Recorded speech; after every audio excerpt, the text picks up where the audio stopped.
شاهکاری‌های ادبیات جهان، بهترین نمونه‌های نظم و نثر جهان. شاهکاری‌های ادبیات جهان، نیروبخش معرفت، شکوفایی شعور و پرتوافشانی فروغ فضل و حکمت در خانه دل شما. از ارمغان معنوی شاهکاری‌های ادبیات جهان بهره‌مند شوید. شاهکاری‌های ادبیات جهان از رادیوی فرهنگ.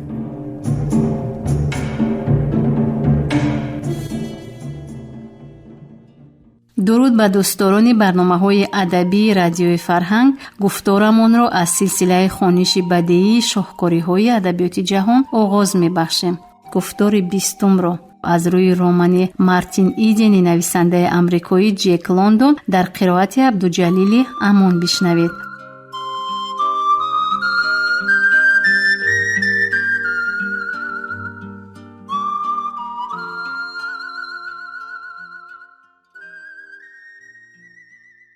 صرف نظر از آن که روف به استعداد نویسندگی مارتین به نظری شبهه می‌نگریست، مهر و محبت و حس احترامی او نسبت به دختر ذره کم نشد.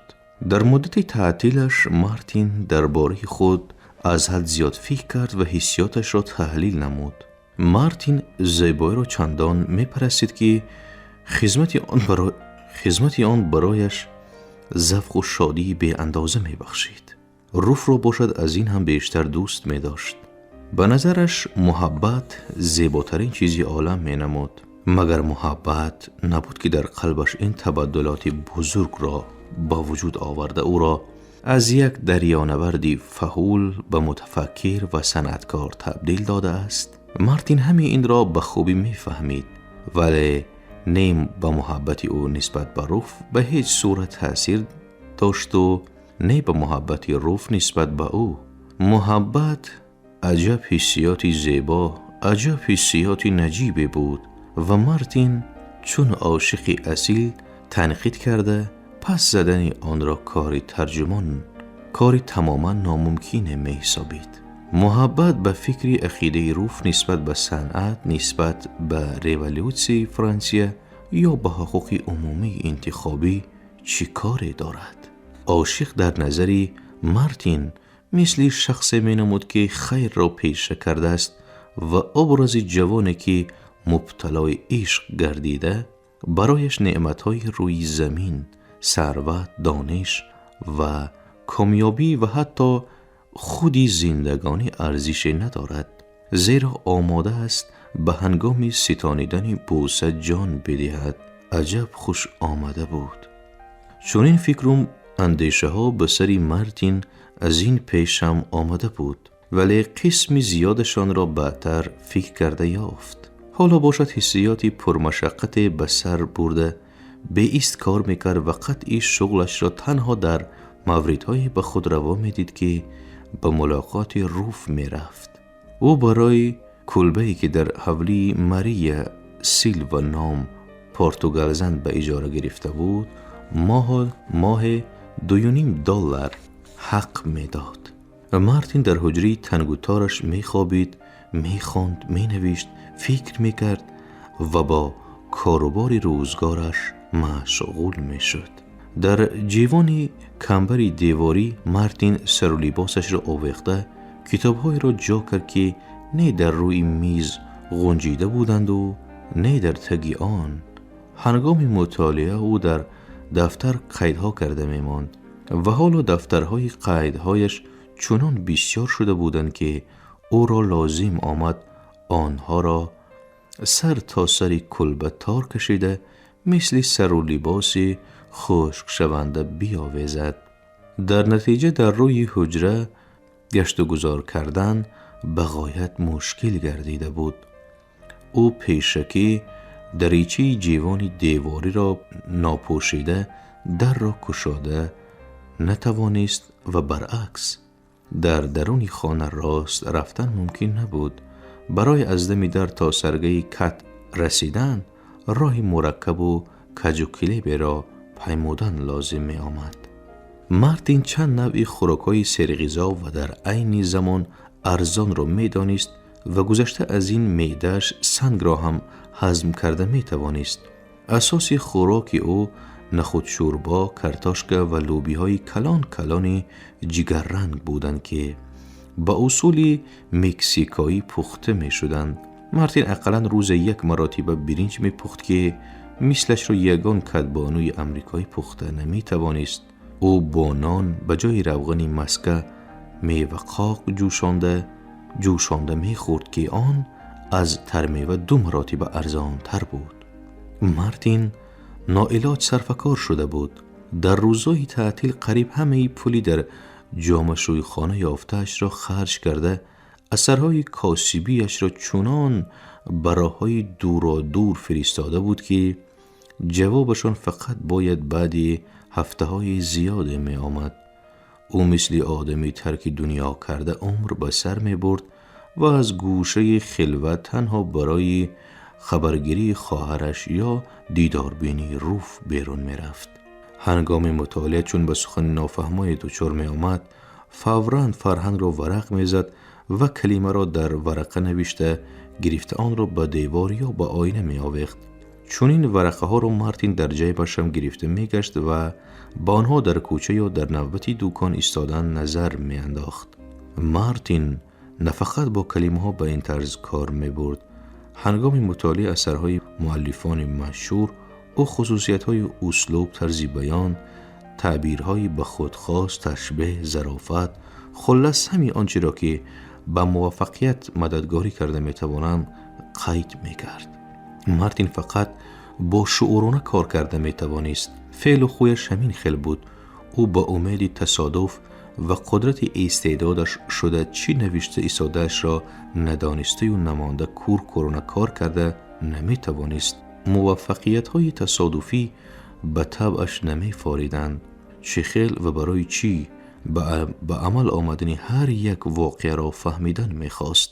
قدر و قیمت چنین بازیافت‌ها برای مارتین از نتیجه سعی و کوششی با شعورانی ایجادی دیده بالاتر بود و او در پیش آنها سری تعظیم فرود می آورد.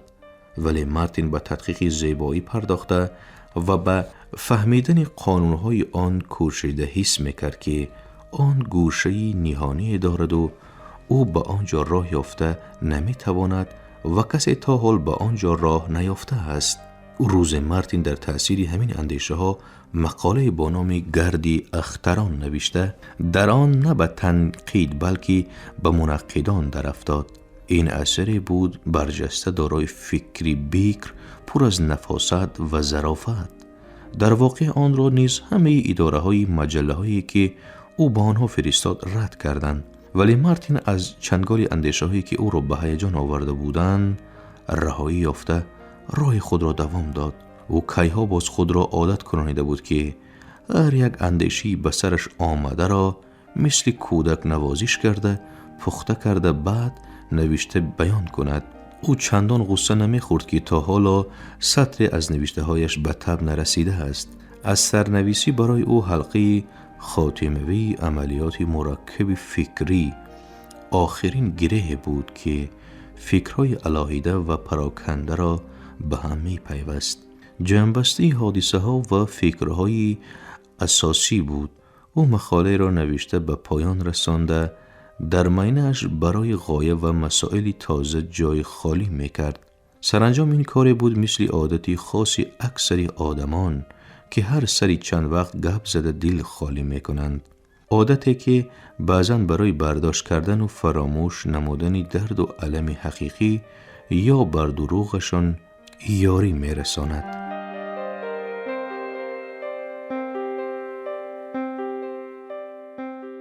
هفته ها می گذشتند. پولی مارتین قریب تمام شده بود، اما از چکای نشریه ها هنوز درک نبود.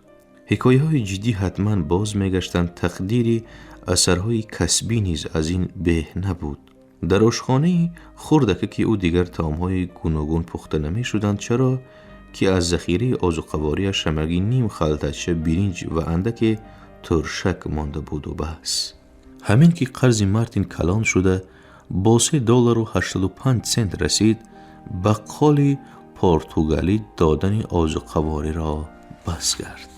برای آن که گفت بقال در شما کار نیست، چه خیلی شما به من پول میدید. مارتین از اعتراض کردن عاجز بود. ملاحظه های بقال جان داشتند. به جوانی بوزبله کارگر که از تنبلی کار کافته یافته نمیخواهد چه خیل به نسیه چیز دادن ممکن است؟ پول کار کردی؟ خوراک میشد میگفت بقال. نونات نیست، خوراک نیست، آن هم تو. و پرتغالی برای آن که به مارتین اثبات کند که غرضی شخصی ندارد علاوه نمود: بیاید نوش، یک تا استکان، من ضیافت کن، تو دوست من دوست. و مارتین برای اثبات دوستی یک استکان نوشید و خوراک شام نخورده به جایگاه درآمد. بار آخرین مارتین از دکان سبزوات یک خلطه کارتوشک خریده بود و یک هفته دراز خوراکش روز 3 مرتبه کارتوشک شد. هر سری چند وقت او در خانه مارزا خوراک میخورد و با همین قوه خود را نگاه میداشت. هرچند که به طعام سرشمار روی میز گذاشته شده نگاه کرده و از کمال آداب یک پاره زیاد نخورده خود را به عذاب و کلفت تنتل مبتلا میکرد. تنتل از قهرمانان افسانه های یونان قدیم. او از طرف خداوندان به عذاب گرسنگی و تشنگی دائمی محکوم شده بود و در عین زمان در گرد و پیشش ناز و نعمتی فراوان بود. بعضا مارتین شرم را مغلوب ساخته وقتی خوراکخوری را پایت کرده به خانه خواهرش می رفت و از دایره اندیشه بیرون نبرآمده، لیکن به هر حال از خانه مارزا دیده بیشتر خوراک می خورد. او همه روز پیوسته با همان متانت کار می کرد و همه روز خطکشان با او دستنویس‌های رد کرده شده را می آورد. چند روز پس مارتین ساعت و بعدتر ولوسیپدش را هم به گرو ماند. از گلویش زده مارکه خرید و دوباره همه دستنویس‌هایش را به هر طرف فرستاد. اثرهای سردرآمد امید و آرزوی مارتین را برباد دادند. آنها را کسی خریداری نمی کرد. مارتین آنها را با اثرهایی که در روزنامه ها و مجله ها ارزانی هفته اینه چاپ می شدن مقایسه کرده مثلی پیشتر به چنین اندیشه می آمد که خودی او خیلی بهتر می نویسد، ولی با وجود این او سطر فروختن نمی توانست. در مجله که برای نورسان به تب می رسید چشمش به چند ستون لطیفه و حکایه های خرد افتاد که این قسمت را متریال های آمیخته می نامیدند. انا باز یک راه پولیابی، ولی کاری مارتین در این بابت هم آمد نکرد. همین آنچه که او فرستاد چون هر وقت بازگردانیده شدند. ماشین بیرحم و شفقت نشریه ها همان کار خود را دوام میداد. مارتین به کانورت دستنویس و مارکه برای جواب انداخته آن را به قوطی پاچته می پرتافت و 3-4 هفته پس باشد خطکشان در دمی در زنگ زده دستنویس را به او باز می گردانید. ساعتهایی که مارتین در صحبت روف می گذرانید یگانه ساعتهایی با سعادت زندگانی او بودند، اما آنها را هم نه همیشه خوشبختی حسابیدن ممکن بود. اضطرابی وجودش را فرا گرفته بعد محبتی خود را معقول نمودن روف بیشتر پراذیت گردید، چرا که خود روف مثل پیشتره همان دست نارس بود. مارتین از روف 2 سال مهلت درخواست کرده بود، ولی وقت می گذشت و او به چیزی کامیاب نمی گشت. گذشته از این مارتین همیشه حس می کرد که روف مشغولیت های او را نمی پسندد.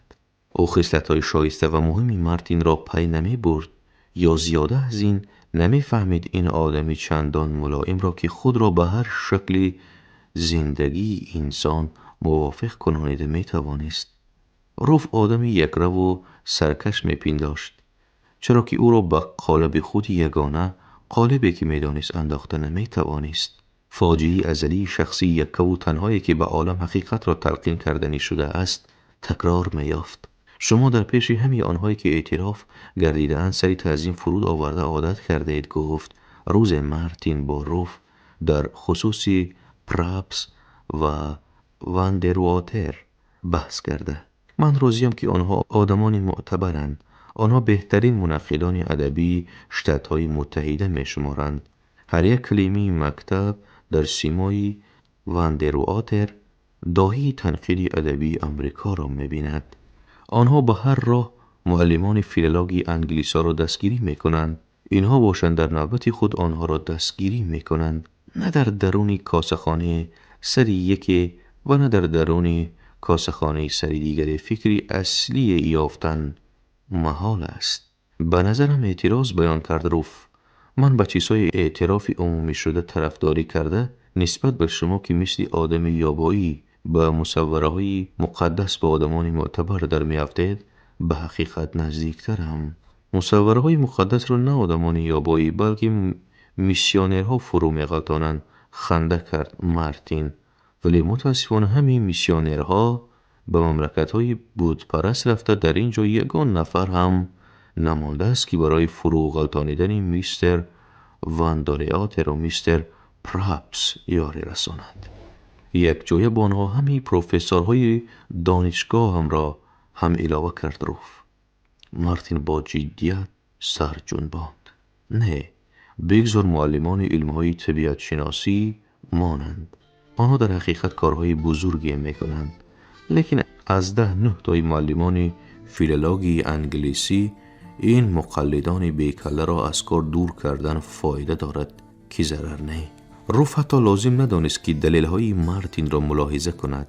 وضعیت را دیده از برغلطی آنها اعتقادش قوی میگشت. معلمان با محاکمه و ملاحظه های خود در خصوص ادبیات بی‌شبهه برحقند، زیرا آنها در زندگانی پیشرفت گشتند.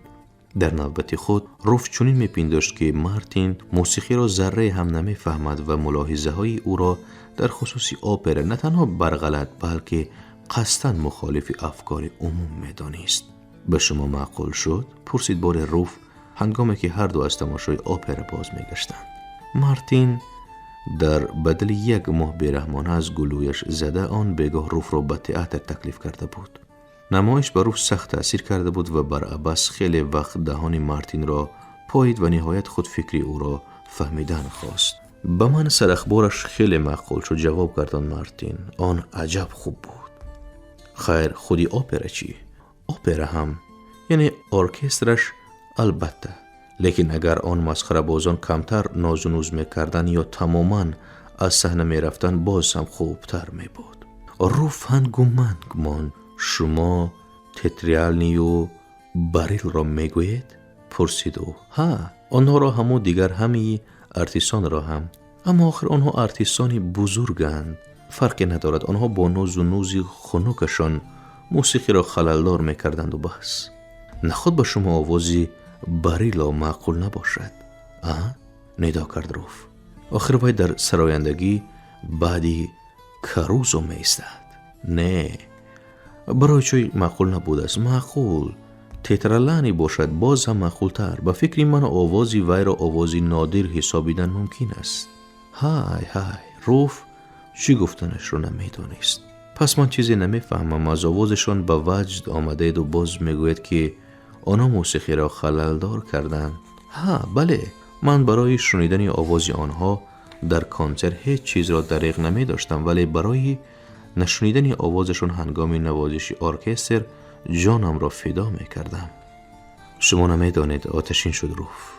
هر یک نمودی سنت حد و حدودی خود را دارد. او جهتهای شرطی سنت را به خاطر آورد که به قریبی در دانشگاه در همین خصوص لکسی شنیده بود. من فهمیدم جواب گردان مارتین. هر یک سند شرطی است. چون که فکرش را صحیح و روشن بیان نمودن مارتین روف را در شگفت ماند. گویا او نه آدم خودآمیزی که در کتابخانه هر چیزی راست آمده را خوانده است، بلکه آدمی بود صاحب معلومات دانشگاه. اما شرطیت نیز باید ریالی باشد. درختانی در روی کرتان کشیده در 2 پهلوی صحنه گذاشته شده را ما بیشه میپنداریم. این شرطیت است، اما بسا ریالیست. نخواد شما در موسیقی هم خود را از موسیقی شناسان بالا گذارید؟ گفت خشمگینانه روف با او. نه، من میخواهم که عقیده خود را داشته باشم. با این سخنان خود به شما فهماندنی که برای چین نازک اندامی فلسفتی تترالینی تمامی تأثیرات مرا از ارکستر پایمال کرد. لیکن برای فهمیدن موسیقی تیاری لازم است. اعتراض کرد روف.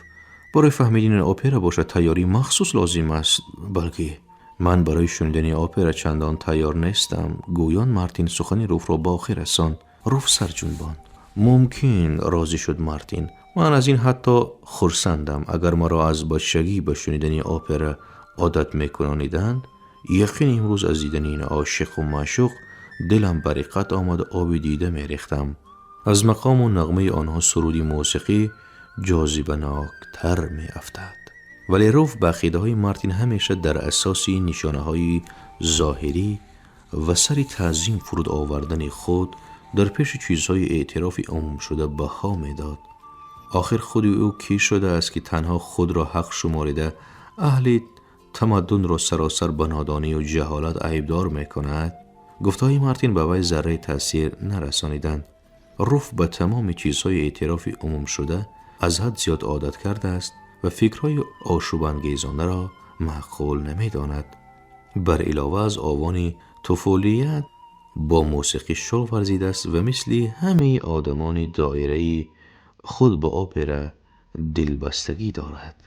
روز دیگر مارتین ایدن میده چوده های درآمدناک ادبیش را یک سو گذاشته به یک نشستن مقاله با نام فلسفی خیالات نوشت. کنورت دستنویس را با مارک زینت یافته به سیاحت برآمد، اما فلسفی شوربخت را لازم آمد که باز مارکه های خیلی زیادی را دیگر کرده سیاحت های دور و دراز و زیاده کند.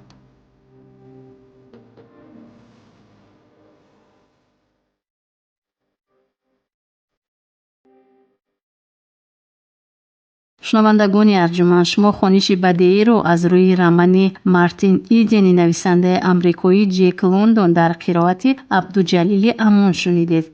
انجام گفتار 20 کارگردان دوران صاحبزاده. شاد و سربلند باشید.